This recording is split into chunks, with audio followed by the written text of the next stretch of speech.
आज मैं एक और ग्रुप को कवर करना चाह रहा हूँ, सल्फोनाइलयूरियाज।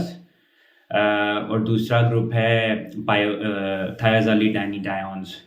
ये ग्रुप्स को तो आम लोगों को नहीं पता, ना ही उनको बताने का कोई फ़ायदा है कि ये किस ग्रुप से बिलोंग करते हैं। इनके अंदर जो दवाइयाँ हैं उनके नाम लूँगा, पहले सिंगल सिंगल, उसके बाद अगर ये कम्बिनेशंस में आती हैं तो वो नाम बताऊँगा, स्पेलिंग बताऊँगा, और उनको कैसे एडजस्ट करना है वो बताऊँगा।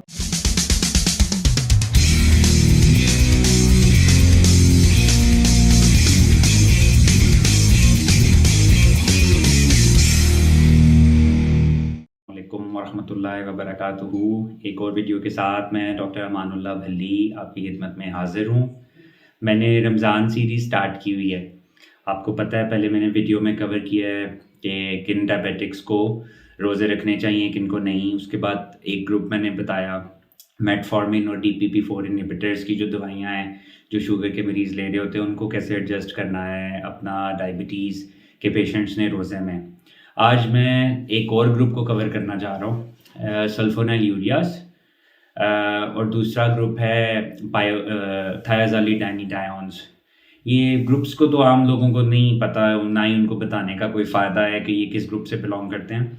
इनके अंदर जो दवाइयाँ हैं उनके नाम लूँगा, पहले सिंगल सिंगल, उसके बाद अगर ये कम्बिनेशंस में आती हैं तो वो नाम बताऊँगा, स्पेलिंग बताऊँगा, और उनको कैसे एडजस्ट करना है वो बताऊँगा।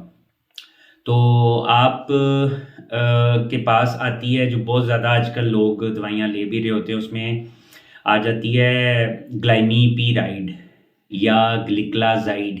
ये दवाई का अपना नाम है।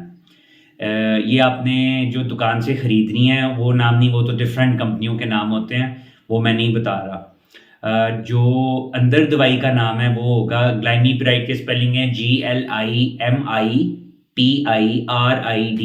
ग्लाइमीपिराइड। ग्लिक्लाजाइड दूसरी इस ग्रुप की दवाई है, वो है GLICLAZIDE, ग्लिक्लाजाइड।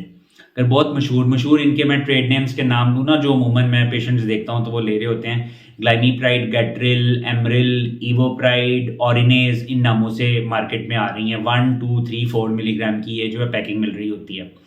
इसके अलावा सुनहरी पत्ते की एक होती है, वो एक ओल्डर जनरेशन इस ग्रुप की दवाई है, ग्लाइबेनक्लामाइड, GLIBENCLAMIDE,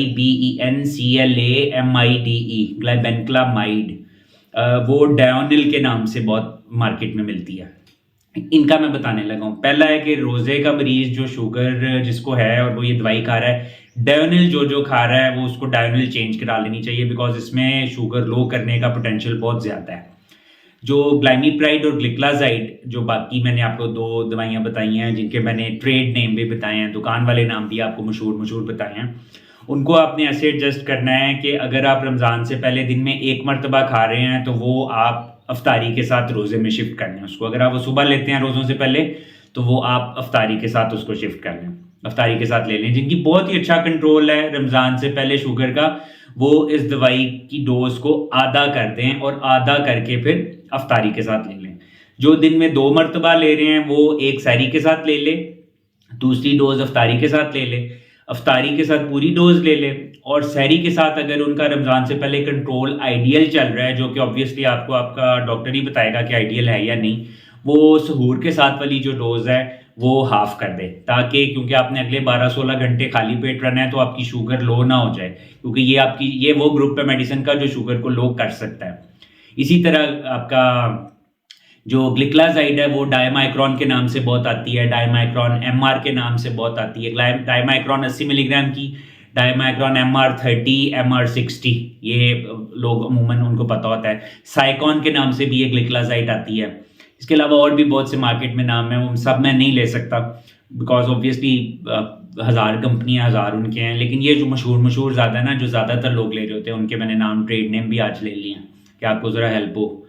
तो उसमें उनका भी वही है कि एक दिन में एक बार ले रहे हैं तो आप अफ्तारी के साथ ले लें। अगर आप दिन में एक दफ़ा लेते हैं रोज़ों से पहले तो रोज़ों में आप अफ्तारी के साथ ले लें, और अगर कंट्रोल बहुत अच्छा है शुगर का तो उसकी डोज को आप हाफ कर दें जो आप अफ्तारी के साथ ले रहे हैं। और अगर दिन में 2 मरतबा लेते हैं आप रोज़ों से पहले, तो आप रोज़ों में उसकी एक टाइम की डोज सुबह वाली जो है वो आप हाफ कर दें सहूर के साथ जो ले रहे हैं, अगर आपका कंट्रोल आइडियल है रमज़ान से पहले। और अगर नहीं आइडियल है तो फिर पूरी डोज आप सहूर के साथ लें और पूरी डोज आप अफ्तारी के साथ लें। सहूर के टाइम डोज आपने तभी हाफ करनी है अगर आपका कंट्रोल आइडियल चल रहा है, बिकॉज आगे आपने 12-16 घंटे खाली पेट रहना है। तो ये है कि जिनका कंट्रोल बहुत अच्छा है, अगर वो भूखे पेट रहेंगे तो उनकी शुगर लो हो जाने का बहुत खदशा है, तो उसको बचाने के लिए। फिर ये जो ग्रुप है ना इन मेडिसिन का, वो एक और ग्रुप है जिसको थायाजोलिडाइनिडायोन्स कहते हैं। वो आपकी पायोग्लिटाजोन, पायोजर, इसके नाम से बहुत ज़्यादा मार्केट में जो है वो आई जाती है। तो वो कम्बिनेशन होता है, एक दवाई उसमें होती है ये गैट्रिल एमरिल वाली ग्लाइमिप्राइड, साथ उन्होंने उसके मिलाई हुई होती है पायोग्लिटाजोन। ये अगर मैं मार्केट के कुछ नाम लूँ तो जोलीगेट या ग्लायोपी, इस तरह के मतलब और भी बहुत से ऑब्वियसली नाम होंगे, लेकिन ये मैंने दो मशहूर नाम लिए हैं। ये 2/15, 2/30 इस तरह की या 4/15, 4/30 मिलीग्राम, इस तरह की कम्बिनेशंस में आ रही होती हैं। एक उस गोली का हिस्सा ग्लाइमिप्राइड होता है और दूसरा हिस्सा पायोग्लिटाजोन होता है। तो ये जो कॉम्बिनेशन ले रहे हैं ना, उनका भी यही बिल्कुल उसूल चलेगा कि अगर दिन में एक मरतबा, जो खाली पायोग्लिटाजोन है उसकी रमज़ान में मैं आपको बताता चलूँ कि कोई ज़रूरत नहीं है डोज को एडजस्ट करने की, क्योंकि वो शुगर लो नहीं करती।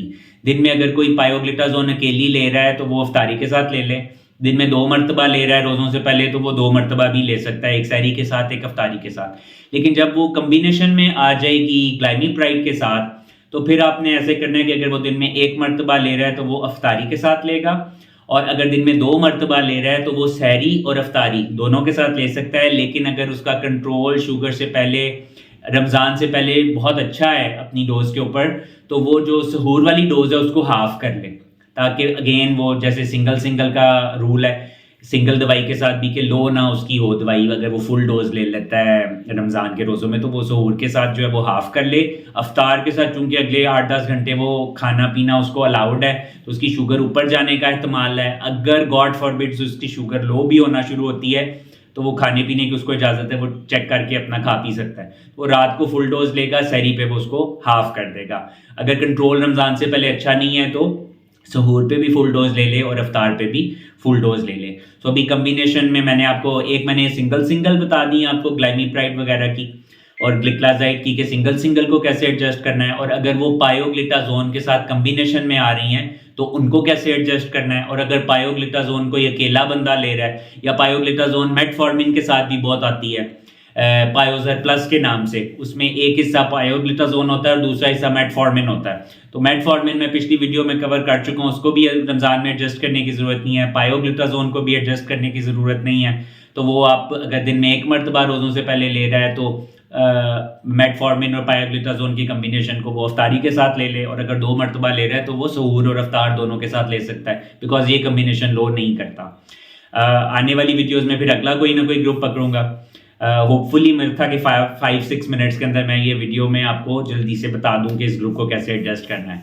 उम्मीद है आप लोग चैनल पसंद भी कर रहे होंगे। प्लीज़ सब्सक्राइब करें, शेयर करें, कमेंट करें। कोई आपकी क्वेरीज हैं तो उनको मेरे साथ शेयर करें, मैं रीड करता हूं तो I will try to answer. और अगर मैं आंसर ना भी कर सकूं तो आने वाली वीडियोज़ में उस टॉपिक को कवर करने की पूरी कोशिश करूँगा। शुक्रिया।